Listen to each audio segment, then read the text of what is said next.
सुटलेली नाही आहे, मात्र डिसिप्लिनचं म्हणणं आहे की कौतुकास्पद बाब नसून चिंतेची बाब आहे. चिंता वाढत चाललेली आहे. शिस्त देखील पाळावी म्हणतात तुम्ही. शिस्त आम्हीच का पाळायची?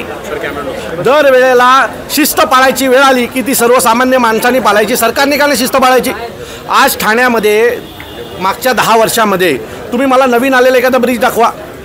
बरोबर आहे, तुम्ही समृद्धी महामार्ग 5 वर्षात तयार केलात. तो भिवंडीचा जो आमचा ब्रिज आहे ना, खारेगाव टोल नाक्याचा, तो मागची 5 वर्ष झाले बनतं आहे. म्हणजे एक अख्खा एक्सप्रेस हायवे तयार होतो आणि ठाण्याचा ब्रिज तयार होत नाही. आज भिवंडीवरनं ठाण्यात यायला 2.5 ते 3 तास लागतात. वसईवरनं ठाण्यात यायला 4-4.5 तास लागतात. शिळपाट्यावरून ठाण्यात यायला 2.5 ते 3 तास लागतात. मुंबईवरनं ठाण्यात यायला तुम्हाला परिस्थिती माहिती आहे काय? सो जर एवढी ट्रॅफिकची घाणेरडी व्यवस्था, आज घोडबंदरला जर जाल तर तिथल्या घोडबंदरच्या लोकांनी आता आंदोलनं सुरू केलेत रस्त्याच्या विरोधात. शिस्त आम्ही पाळायची. आम्ही डबल सीट गाडी घेऊन ट्रिपल सीट गेलो की आम्हाला चलन येणार. आम्ही हेल्मेट घातलं नाही तर आम्हाला चलन येणार. घोडबंदरवरनं जी ठाण्यामार्गे ट्रॅफिक जाते ना, ट्रक जातात ना, ते 5-5 लेन तसे लावून चालतात. म्हणजे मागची ॲम्ब्युलन्स पण पाठी, त्यांच्यावर का नाही शिस्त लागत हो तुमची? का हिंमत होते त्या ट्रकवाल्यांची की एका लेनला 4-4 ट्रक एका लाईनीमध्ये चालतात?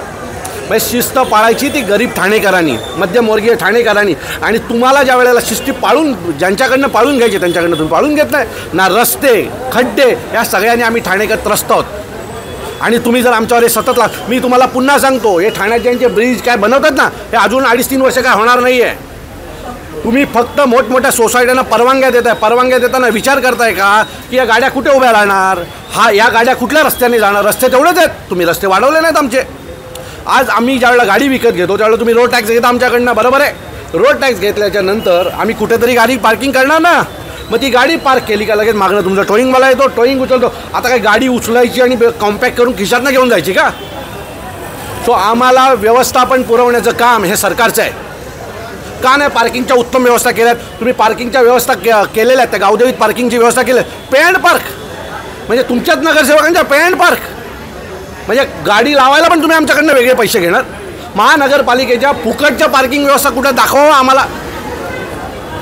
तर जर हे सगळं पाहिलं तर ठाणेकरांना लुटण्याचं काम, फसवण्याचं काम या सरकारच्या माध्यमातून होतं आहे. आणि मला असं वाटतं जर हे थांबलं नाही तर महाराष्ट्र नवनिर्माण सेना या सर्व ठाणेकरांना घेऊन एक लाँग मार्च काढेल. जो ठाणेकर मग नंतर आम्हाला बोलू नका की आम्ही ठाणेकरांना एकत्र केलं, कारण मला माहिती आहे, कारण मला भेटणारे अनेक लोक, 10 लोक भेटली तर 8 जण ट्रॅफिक या विषयातच माझी बोलतात की अरे त्या ट्रॅफिकचा काहीतरी करावं, असंच लोकांचा प्रश्न आहे. आणि जर एवढा त्रस्त ठाणेकर असेल तर त्या ठाणेकरांच्या बाजूने आम्ही उभे राहणार. PWD असेल, MMD असेल, अशी सर्व यंत्रणा जी येते सगळी फेल आहे. हे सगळे दिखावे आहेत. मंत्री देखील 10,000 कोटीचं टेंडर काढलं, 12 आता तुम्ही एक टेंडर बघितलं, 15,000 कोटीचं टेंडर काढतात, 3,000 कोटीचं कट डायरेक्ट. पैसे काढण्यासाठी फक्त ठाण्यात टेंडर काढले जातात, पैसे खाण्यासाठी फक्त टेंडर काढले जातात. ठाणेकरांसाठी टेंडर काढले जात नाही, समजून घ्या. ठाण्यामध्ये 2 मंत्री आहेत, ते देखील याच याच्यावरून प्रवास करत असतात. एक तर उपमुख्यमंत्री आहेत आणि दुसरे परिवहन मंत्री. मग आता त्यांना कळलं पाहिजे ना. म्हणजे आमचे उपमुख्यमंत्री आधी मुख्यमंत्री होते, त्याच्या आधी पण कुठले तरी मंत्री होते. मागचे 10 वर्ष ते मंत्री, 11 वर्ष मंत्रीच आहेत ते कुठल्या ना कुठल्या खात्याचे. जर तुम्ही तुमच्या ठाण्यातल्या लोकांना समाधानी करू शकणार नसाल तर कशाला ते पाहिजे मंत्रीपद? आज प्रत्येक ठाणेकर त्रस्त आहे या ट्रॅफिकमुळे. रस्ते खराब, ब्रिजेस खराब, ट्रॅफिक, हेवी ट्रक, या सगळ्या गोष्टी आहेत. आमचा ठाणेकर एकत्र येत नाही आहे. भिवंडीची लोक, भिवंडीला एक दिवस ट्रक फिरवले, सगळी भिवंडी एकत्र झाली होती की नाही? तसं आज ठाणेकर एकत्र येणं गरजेचं आहे. आणि त्याशिवाय एका ट्रॅफिकच्या समस्येतून आम्ही बाहेर पडणार नाही. गडकरीकडे त्या मागणी असणार तर आता गडकरी साहेबांचा काय प्रश्न आहे? आम्ही गडकरी नागपूरला राहतात. आमचे ठाण्याचे जे उपमुख्यमंत्री आहेत ना, त्यांच्याकडे विनंती आहे की बाकी सगळं जाऊ द्या, आम्हाला ग्लोबल कधी होऊ तेव्हा होऊ. आत्ता तुम्ही ठाण्यातल्या ट्रॅफिकवर तरी काम करा. तुमच्या घरापर्यंत माझीवड्याची ट्रॅफिक येते आणि त्याच्यानंतर जर तुम्हाला वाटत नसेल की ठाण्यात काही प्रॉब्लेम नाही आहे तर मग तुम्हाला लखलाबाई. समृद्धी महामार्ग होऊ शकतो, मात्र मुंबई असेल, वेशीवरती ठाणे असेल, घोडबंदर, मीरा रोड, वसई हा मोठा पट्टा का होऊ शकत नाही? काय मानसिकता नाही आहे? त्याच्यासाठी एक उत्तम मानसिकता लागते. मी मंत्री झालो आणि जर फक्त मी मंत्री दिखाव्यासाठी असेल तर त्याचा काय उपयोग नाही ना. तुमच्या मंत्रिपदाचा ठाणेकरांना काय फायदा झाला? एकदा तुम्ही या आणि समोर सांगा आम्हाला की आम्हाला ठाणेकरांना तुमच्या मंत्रिपदाचा काय फायदा झाला.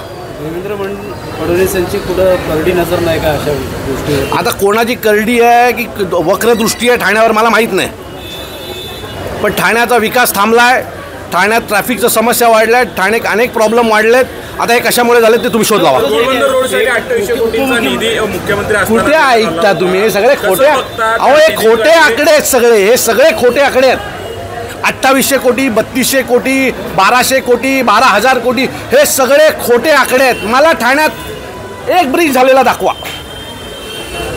त्या घोडबंदरला 2 ब्रिज, त्याला खड्डे जाऊन बघा, त्याचा काही उपयोग नाही. तेवढीच ट्रॅफिक आजही आहे.